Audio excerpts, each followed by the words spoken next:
ये चाहते हैं कि स्पीकर का रोल भी ये लोग तय करना चाहते हैं।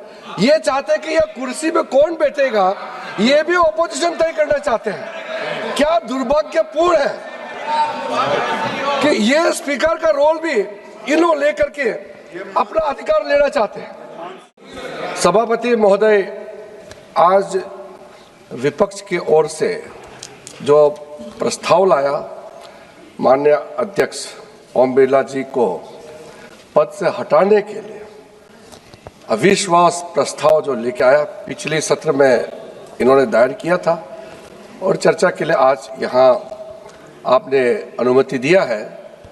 उस प्रस्ताव का विरोध में सरकार का और इस सदन का सोच को मैं सिर्फ एक पार्लियामेंट्री अफेयर्स मंत्री ही नहीं, इस सदन का सदस्य होने के नाते अपना मत रखना चाहता हूं। वैसे तो हम लोग सब किसी ना किसी नियम, कानून, संविधान के तहत ही हम लोग जुड़े हुए हैं और इस सदन में भी आए तो भी संविधान के प्रावधान के मुताबिक ही हम लोग इस सदन के सदस्य हुए हैं। कोई भी सदस्य जब अपने आप को संविधान से बड़ा समझने लग जाएंगे, कोई भी सदस्य अपने आप को बाकी सबसे ज्यादा ज्ञानी है मानने लग जाएंगे, तो उसको मैं आज एक्सपोज करना चाहता हूं। मैं वैसे तो आपके कई मुद्दे हैं, मैं उसको एक एक करके मैं उसका जवाब भी देना चाहता हूं। मेरा प्रारंभिक अनुरोध रहेगा, शुरू में ही मैं अनुरोध करना चाहूंगा कि कांग्रेस की ओर से जब गौरव जी बोले तो विषय से हट करके कई विषय पे उन्होंने चर्चा की है। क्योंकि उन्होंने मुद्दे रखे हैं तो मुझे उसका भी जवाब देना पड़ेगा। अगर वो मुद्दे नहीं रखते तो मैं लोकसभा स्पीकर का खिलाफ जो अविश्वास प्रस्ताव रखा था उसी तक ही सीमित रखने का विचार से मैं सदन में आए थे, लेकिन उन्होंने उससे कई आगे जाकर के अपने बात को रखा है। लेकिन शुरू में उन्होंने मेरे ऊपर में एक टिप्पणी कर दिया और गौरव गोगोई उम्र में छोटे हैं, मेरे छोटे भाई समान हैं और अब 3 बार इस सदन का सदस्य हो गए हैं, लेकिन उसका गलती नहीं है क्योंकि ये जब इस सदन में आए थे तब ये विपक्ष में चले गए, तो उन्होंने अपने कांग्रेस पार्टी का पार्लियामेंट्री अफेयर्स का रोल्स परफॉर्मेंस को कभी देखा नहीं है, तो ये इसका गलती नहीं है। और ये जब सदन में आए 2014 में, उससे 20 साल पहले मैं चुनाव का मैदान में उतर चुका था और 10 साल पहले मैं इस सदन का सदस्य हो चुका था, इसलिए वो उसमें सदस्य नहीं थे तो मैं ब्लेम नहीं करता हूँ। लेकिन मैं इतना जरूर कहना चाहता हूँ कि पार्लियामेंट्री अफेयर्स मंत्री बहुत समय लोगों को ऐसा लगेगा कि ये रूलिंग पार्टी के लिए सिर्फ बोलते हैं। मैं सूचना देता हूँ सदन में या कोई बात रखता हूँ तो कभी कभी सदन का बिहाफ से रखता हूँ। मैं ज़्यादातर जो पेपर ले करता हूँ बिजनेस एडवाइजरी कमेटी, वो भी पूरे सर्वदलीय पार्टी का बैठक का ही कागज को रखता हूँ। मैटर तो अलग अलग मंत्री रखते हैं, तो पार्लियामेंट्री अफेयर्स मंत्री सिर्फ रूलिंग पार्टी का नहीं होते हैं, वो सबका बिहाफ में होते हैं। फिर भी उन्होंने कहा कि इतिहास में सबसे ज्यादा बोलने वाला पार्लियामेंट्री अफेयर्स मंत्री है बोलता है। इसलिए एक बार रिकॉर्ड जाके देख लो, कांग्रेस पार्टी का 60 साल का इतिहास और हमारे भी कई हमारे बड़े नेता जो आज इस दुनिया में नहीं है पार्लियामेंट्री अफेयर्स मंत्री रहे हैं, प्रमोद महाजन जी, सुषमा स्वराज जी, वेंकैया जी हमारे उपराष्ट्रपति भी रहे हैं, मदन लाल खुराना जी। इसलिए पार्लियामेंट्री अफेयर्स मंत्री के ऊपर में टिप्पणी करने से पहले आपका अपना कांग्रेस के ज़माने का भी आप लोग को थोड़ा सा ध्यान रखना चाहिए। हम लोग वेस्टमिंस्टर मॉडल को काफ़ी फॉलो करते हैं। वेस्टमिंस्टर में once a speaker is always a speaker. Speaker पद में चुनाव होने के बाद वो हर पार्टी का कोई भी सदस्यता या कोई भी कनेक्शन बिल्कुल वो नाता तोड़ देता है जीवन काल के लिए। हमारे यहाँ में संविधान निर्माताओं ने सोचा कि भारत का जो हमारा व्यवस्था है थोड़ा सा हटके होना चाहिए। हमारे डॉक्टर बाबा साहब अम्बेडकर हो, पंडित जवाहरलाल नेहरू, सरदार पटेल जी, जितने भी संविधान सभा में रहे हैं, doctor Rajendra Prasad ji, BN Rao, KM Munshi, Krishna स्वामी अयंगर जी, मोहम्मद सादुल्ला जी, TT कृष्णाचारी जी, इन लोगों ने मिलकर ये सोचा कि भारत में स्पीकर किसी पार्टी का सदस्यता को रिजाइन करने का जरूरत नहीं है, क्योंकि उसको फिर से चुन के आने का मौका देना चाहिए। और जब स्पीकर चुनाव में जाता है तो किसी ना किसी पार्टी से तो उसको लड़ना होता है। इसलिए उस समय निर्णय किया गया है कि भारत में लोकसभा का स्पीकर जो होगा वो चुनने के बाद भी किसी पार्टी का सदस्यता से वो औपचारिक खत्म नहीं कर सकता है और चुनाव में वो पार्टी का टिकट लेकर के फिर से लड़ सकता है। ये एक बेसिक अंतर है। 2005 में उस समय के लोकसभा स्पीकर सोमनाथ चटर्जी ने मुझे भी मौका दिया कॉमनवेल्थ पार्लियामेंट्री फोरम का कॉन्फ्रेंस में, तब मैंने यूके में इस बात को कहा कि हमारा व्यवस्था स्पीकर को लेकर के अलग है, आपका व्यवस्था अलग है।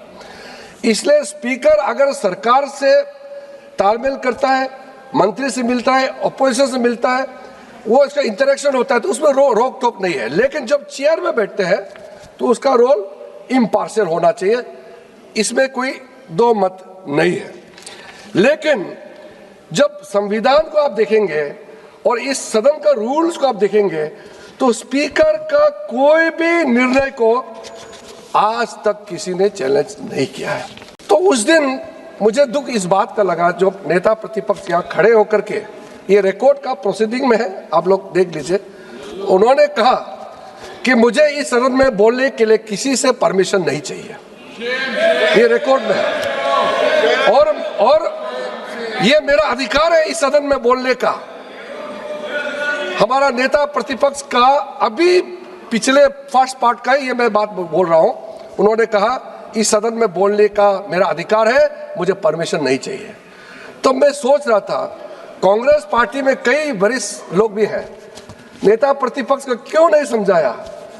इस सदन में प्रधानमंत्री हो सकते हैं, मंत्री हो सकते हैं, नेता प्रतिपक्ष हो सकते हैं, मगर इस सदन में बोलने के लिए स्पीकर का परमिशन आवश्यकता है। स्पीकर का परमिशन के बिना आप मर्जी नहीं कर सकते हैं। और आप फिर कहेंगे कि आपका माइक ऑन है, ऑन नहीं है।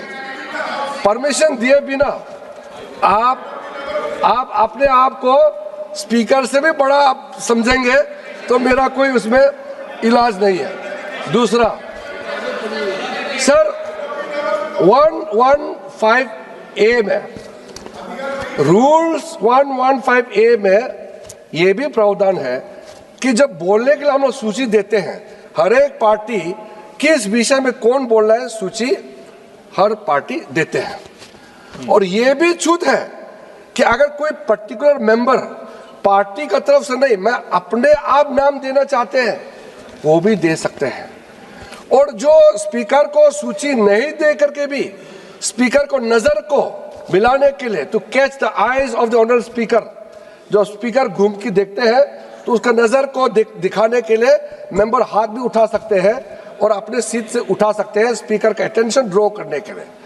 सूची देने का बावजूद भी रूल 115A में क्लियर है कि स्पीकर पार्टी ने सूची दिया, उसके अलावा भी किसी भी सदस्य को स्पीकर डायरेक्ट बुला करके बोलने का परमिशन दे सकता है। ये विषय बहुत क्लियर है सर।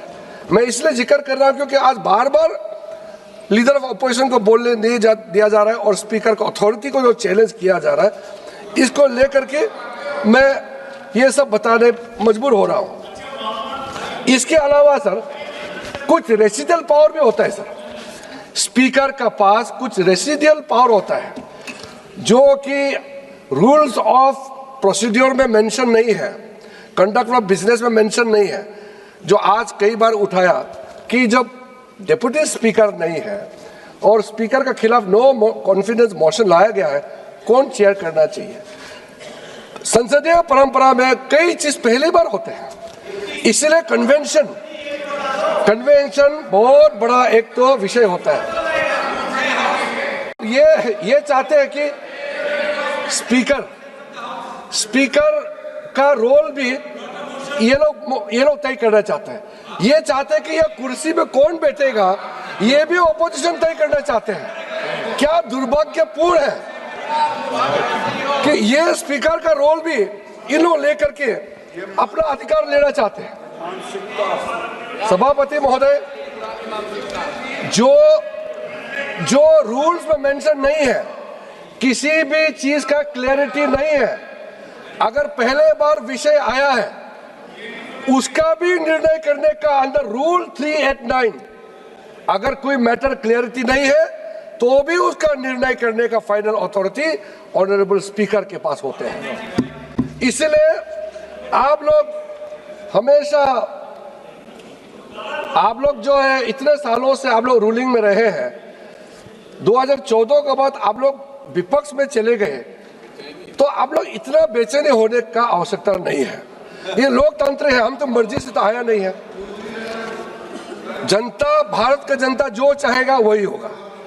इसलिए इतना फ्रस्ट्रेशन और इतना कानून का डिसरिगार्ड, सदन का डिसरिगार्ड करना, ये मैं मानता हूं कि ये सबके लिए सही नहीं है।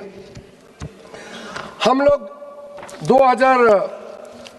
2000 ये हमारे साथी लोग भी बैठे हैं, मुझे आज भी बता रहे थे कि पुराने सदन में हम बोलते बोलते कुछ चीज में अफजल गुरु को फांसी देना है नारा लगा करके हम लोग गलती से बीच में पहुंच गए ये वेल ऑफ द हाउस में।